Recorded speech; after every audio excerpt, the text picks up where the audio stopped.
Mercredi 7 août 2024, chers téléspectateurs, bonsoir et bienvenue dans cette nouvelle édition. Dans les actualités de ce jour, le Premier ministre présentera aux parlementaires le programme de mise en œuvre de la politique générale de l'État. Il n'y a pas donc de violation de la Constitution si le gouvernement n'est pas encore installé lors de la session extraordinaire qui se tiendra vendredi et lundi prochain, a déclaré le sénateur de Madagascar, Taï Naranjian-Nadjasan, interviewé par nos journalistes aujourd'hui. La convocation des parlementaires est également conforme à la loi selon ses explications, car les dispositions constitutionnelles prévoient que cette présentation soit faite 30 jours qui suivent la nomination du chef du gouvernement. Reportage de Sylvain sous les images de Nzar Hadjiansou. Cela fait exactement 3 semaines que le président de la République Antradzuel a nommé Christian Tsey comme Premier ministre, chef du gouvernement, après recommandation du groupe majoritaire au sein de l'Assemblée nationale. Une fois le Premier ministre nommé, les dispositions constitutionnelles prévoient que la présentation du programme de mise en œuvre de la politique générale de l'État, effectuée par ce dernier aux parlementaires, soit faite dans les 30 jours qui suivent sa nomination. C'est la raison pour laquelle une session extraordinaire du Parlement aura lieu le vendredi 9 et le lundi 12 août. Par conséquent, le gouvernement respecte pleinement la Constitution, a déclaré le sénateur de Madagascar, Taï Naranjian-Nadjasan. C'est aussi une occasion pour un face-à-face entre les députés nouvellement élus et le Premier ministre, Tsey Christian. Il n'y a aucune loi ou article dans les 168 articles de la Constitution qui oblige à former un gouvernement permanent avant la présentation du PGE aux parlementaires. Ce sénateur de Madagascar appelle donc les politiciens à mettre un terme aux idées fausses et aux enseignements erronés du peuple concernant la Constitution. Cette loi suprême du pays n'est pas destinée à être analysée, mais elle doit être respectée dans son intégralité. Tout le contenu est également rendu accessible au public et de manière simple. Par ailleurs, le sénateur de Madagascar a souligné qu'il n'y a eu aucune violation de la Constitution par le gouvernement actuel jusqu'à présent. Ensuite, Madagascar est l'un des 3 pays d'Afrique qui bénéficieront du programme RIPER de la Banque mondiale. Grâce à ce programme, les financements et aides seront débloqués 7 jours après les éventuelles catastrophes naturelles et remis aux bénéficiaires pour qu'ils puissent se relever. Le programme pour ces 3 pays est financé à hauteur de 205 millions de dollars. Christelle Rakotmalal nous en dit plus dans ce reportage. 205 millions de dollars, tel est le montant alloué pour 3 pays africains, dont Madagascar, le Mozambique et les Comores, dans le cadre du programme RIPER de la Banque mondiale pour faire face au changement climatique. Pour le cas de Madagascar, 2 ou 3 intempéries laissent d'énormes dégâts chaque année et les sinistrés ont du mal à se relever. Le cyclone Freddy, par exemple, a causé 507 millions de dollars de dégâts selon la Banque mondiale. À travers ce programme, ces pays bénéficieront d'outils financiers personnalisés conçus pour leur assurer des financements dans les 7 jours suivant une catastrophe climatique. Le programme mettra en place un fonds régional pour les risques climatiques, doté d'instruments financiers préétablis pour répondre à des chocs de fréquence et de gravité diverses, a indiqué Idap Swarahi, directeur des opérations de la Banque mondiale pour le Mozambique, Maurice, les Comores et les Seychelles. Le programme RIPER est doté d'un budget total de 926 millions de dollars et prévoit de s'étendre dans 9 autres pays africains d'ici 2031. Et le ministère des Affaires étrangères veut faire contribuer davantage la diaspora malagasy au développement du pays à travers divers projets. En effet, la diaspora peut apporter son expérience et aider les compatriotes selon leurs domaines respectifs. Hier, un atelier initié par le ministère des Affaires étrangères avec les autres départements ministériels s'est tenu à Tanarine pour la mise en place d'une politique nationale dans le cadre de la contribution de la diaspora au développement du pays. Natira Koutmav sur les images de Nzar Hadjiansou. La diaspora malagasy contribue déjà au projet de développement du pays et dans la lutte contre la pauvreté. Des projets tels que le projet Loirin sont déjà mis en œuvre pour regrouper les aides et les contributions de la diaspora dans le développement local, notamment au niveau de leurs communes et de leurs districts d'origine. Dans la foulée, la mise en place d'une politique nationale pour la diaspora est aussi utile afin que cette dernière puisse connaître son rôle dans le développement du pays. Cette politique peut être constituée de diverses activités comme l'envoi d'argent vers le pays, s'inscrivant dans les 3 piliers de la politique générale de l'État. Pour le ministère des Affaires étrangères, la mise en place de cette politique nationale de la diaspora figure dans la mise en œuvre de la politique générale de l'État. Selon la directrice en charge de la diaspora et des questions migratoires, la diaspora est à la fois un capital humain, un capital économique, financier et technique.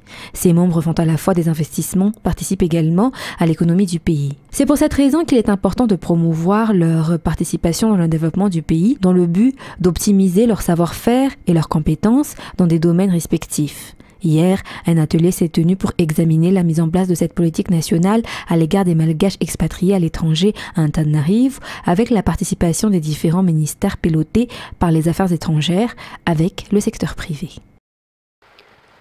Passons dans la partie sud de Madagascar, Mbouvumbe a son centre régional de coordination des opérations d'urgence. Désormais, ce centre revêt d'une importance capitale pour le renforcement des capacités régionales en matière de gestion des urgences et des catastrophes naturelles selon le BNGRC. Le centre a été réalisé par le gouvernement malgache en collaboration avec le PAM et l'UCEI de Madagascar. La sécheresse, la difficulté d'accès à l'eau et la perte des moyens de subsistance impactent les communautés du Sud. Face à ces phénomènes, une réponse rapide et une meilleure coordination des interventions d'urgence sont nécessaires. C'est dans ce sens que le gouvernement, avec le soutien du PAM et du UCEI de Madagascar, a établi un centre régional de coordination des opérations d'urgence au sein du sous-bureau du BNGRC dans la région d'Anjoui, à Mbouvumbe. L'inauguration de ce centre a eu lieu le 1er août 2024. Cet événement, présidé par le BNGRC, revêt une importance capitale pour le renforcement des capacités régionales en matière de gestion des urgences et des catastrophes naturelles.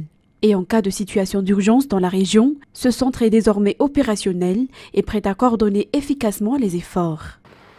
Poursuivons dans un tout autre sujet, la célébration de la Journée internationale de la jeunesse a débuté aujourd'hui et se terminera le 12 août. La commémoration de la JIJ tous les 12 août est l'une des grandes occasions permettant de renforcer les plaidoyers et de renouveler les engagements de tout un chacun en faveur des jeunes malagasy. De nombreuses activités sont organisées lors de ces 5 jours de célébration au profit de la jeunesse malagasy. Reportage.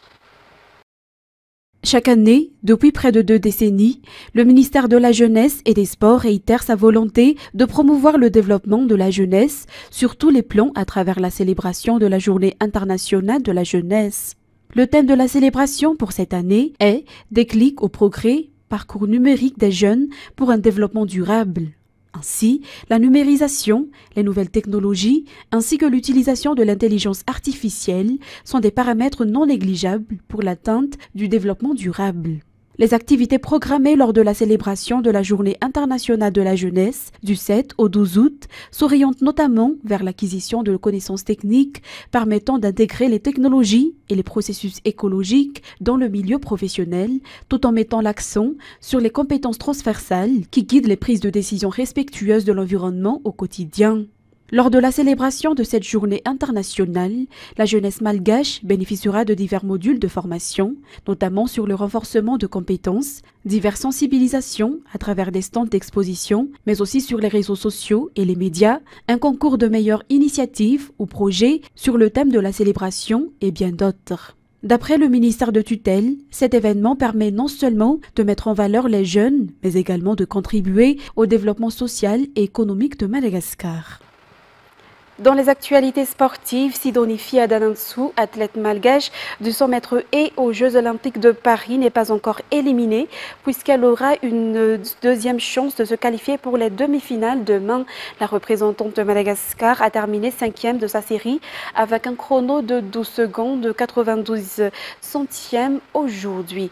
Reportage signé Anzar Radzonarvelu.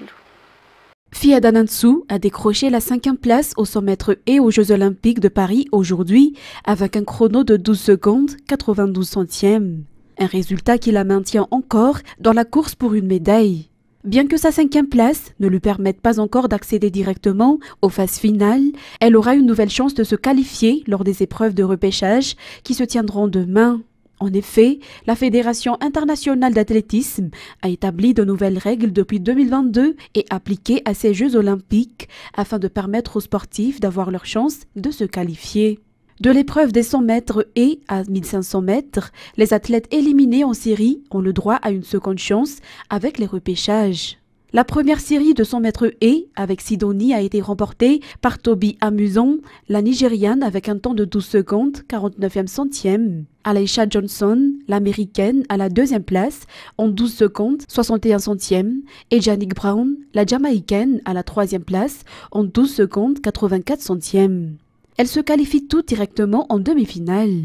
Avec sa meilleure performance de 12 secondes 85 centièmes réalisée le 14 juillet 2024 à la Chaux-de-Fonds en Suisse, Sidonie a sa place en demi-finale avec la détermination qu'elle a actuellement où son coach Alain Smail la suit de près depuis sa préparation jusqu'à ses compétitions en collaboration avec le ministère de la Jeunesse et des Sports de Madagascar.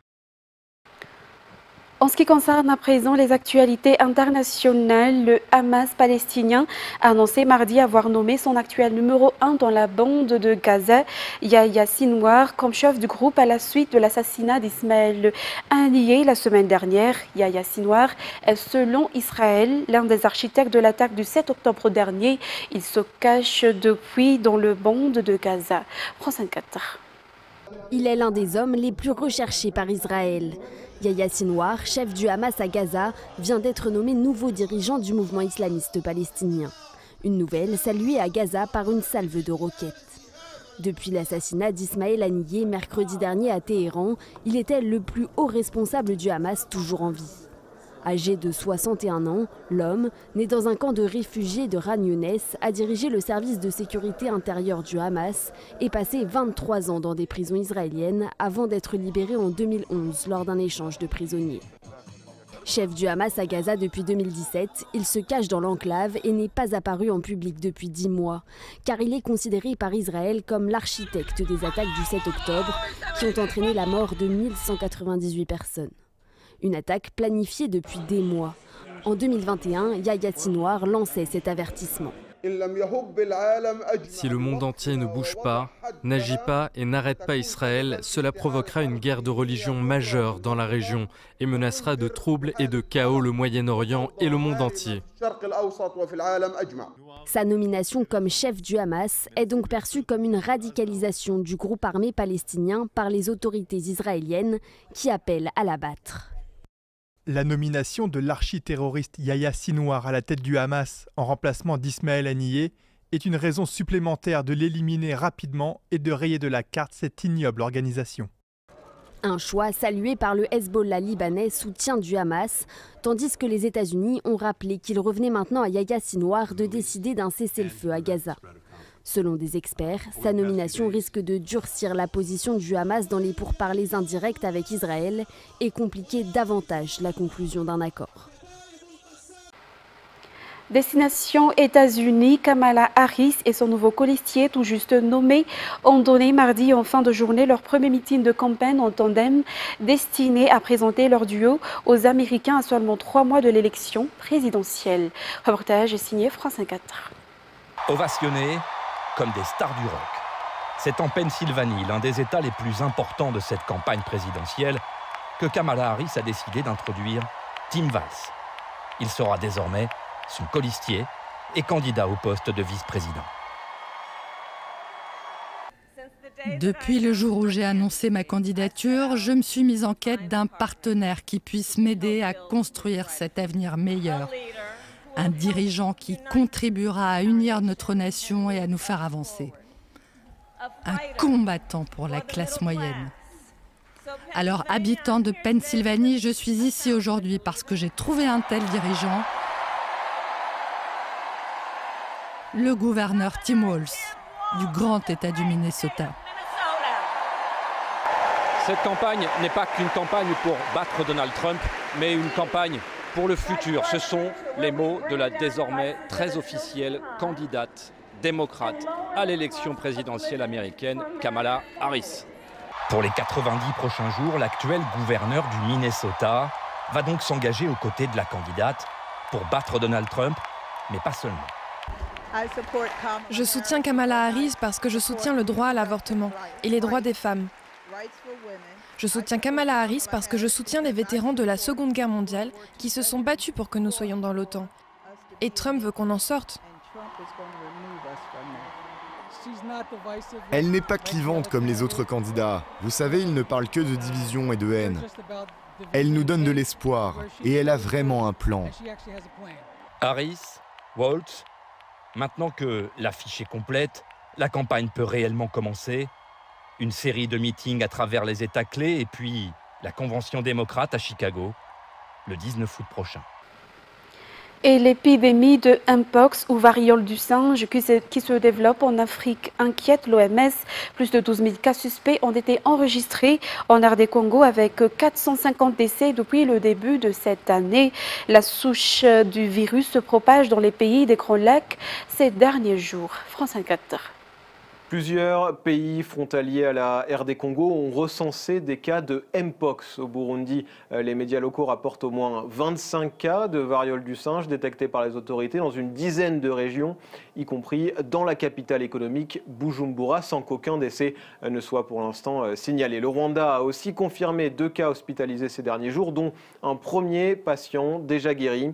L'Ouganda a aussi signalé 2 cas, cette fois-ci à Kasese, une province frontalière de la RD Congo. Alors il y avait déjà eu une épidémie mondiale de Mpox en 2022, mais la souche qui se propage à partir de la RDC serait plus mortelle, avec un taux de décès à 3% en Afrique contre 0,2% en 2022, avec une souche différente. Donc l'ONG Médecins sans frontières alerte sur un risque d'explosion du nombre de cas en RD Congo, notamment à cause des mouvements de population liés au conflit. Pour rappel, la maladie provoque des éruptions cutanées et des lésions qui doivent être traitées pour éviter les complications et la mort.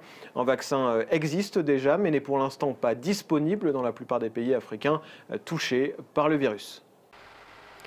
Mesdames et messieurs, voilà que prend fin cette édition. Nous vous remercions de votre fidélité et je vous donne rendez-vous demain pour de nouvelles actualités. Au revoir à tous.